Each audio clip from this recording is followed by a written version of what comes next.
বৌমার সাথে কাকা শ্বশুরের প্রেম ঘটনায় চাঞ্চল্য। ঘটনাটি গলেনাহাটি গ্রামের। জানা যায়, দুদিন আগে বৌমা ও কাকা শ্বশুর দুজনেই বাড়ি থেকে পালিয়ে যান। তবে বৌমার ঘরের জানলা খুললেই কাকা শ্বশুরের সঙ্গে সাক্ষাৎ হয়।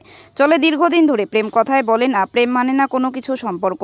শ্বশুর হোক বা অন্য কেউ, ভালোবাসলেই ভালোবাসার মতোই ভালোবাসতে হয়।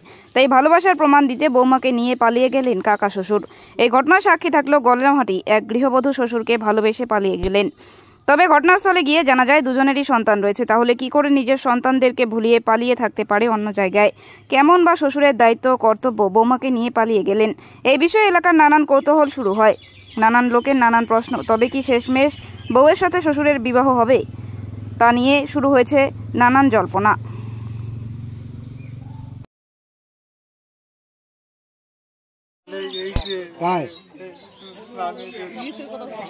বউ ধরে বাড়ি গেল, এর আগে আপনি জানেন না কোনো কিছু? আমি কিছু জানি না। আমি সারাদিন দুটো চলাই আর পয়সা কামাই করি, আমার বউ দেই। হাতে কয় টাকা থাকে না থেকে আমি কিছু জানি না। কতগুলো টাকা নিয়ে চলে গেছে? 30,000 টাকা, 90,000 টাকা, ওটাও টাকা দেখো নাই। আর সোনা গয়না কি নিয়ে গেছে? সোনার কানে তুলো ছিল, হাতে গালা মালা ছিল, ওটাও গিরি দিয়েছে, ওটাও সব দড়ি চলে গেছে। বাচ্চা কয়টা? বাচ্চা 2টি। এগুলো হয়? এটা ছোট বাচ্চা। তো এখন আপনি কি চান? আমি এইটা রিসার্চ চাই। আচ্ছা,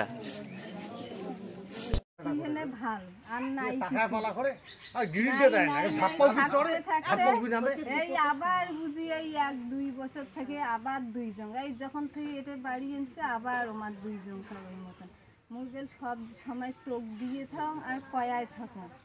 তাই কলকাতা গেল, প্রথমবার গেল। আর যখনই আরো বলে অন্য অন্য বেশ সব ফোন করে, কিন্তু ওই মতন না করার। যখনই এর সাথে আর কথা হয় তখন মোর সাথে সেই অত্যাচার করে বাড়ির সব সময়, সব সময় মারার হুমকি দেয়। ওই ভয়েতে মুই কোনো কম না। আগের বার কলকাতা থেকে ভোটের সময় যে আসিনি দেখো 2 জনকার এই শহীদুলের মোবাইলে টিকি পাঠায়। শহীদুলের তো পড়াশুনে নাই, অয়লে পায় না। বউতেও ওই মোবাইল থেকে মেসেজ পাঠায়, যেও করে সময় পাইলে ফোন করে। আর আমার মোবাইলত বলে সব সময় ফিঙ্গার দেওয়া, মুই মোবাইল নাই পাং না। তুই দরকার বিষয়ে চান ফিঙ্গার খুলি নেন, তারপর হয় ফোন টোন করেন। তো একদিন দেখুন তা মোবাইলের 2 জনকার ছবি। তো ছবি পেয়ে মুই তো সেই চিকিয়ে তুলি দিন আইজি দিয়ে শহীদুলোক কয়া দিন। তখন একে মোর মুখ চিপি ধরে, হাত ধরে, পাং ধরে, একে হে করে হু করে কয় কি বলে নে মুই না করি কোরআন শহীদ নিয়ে ক্রিয়ে করে কয় মুই আর কোনো না করি। পরে মুই একদিন বইতে দেখে কম বা মোর জীবনটা তখন করে শেষ করলেন।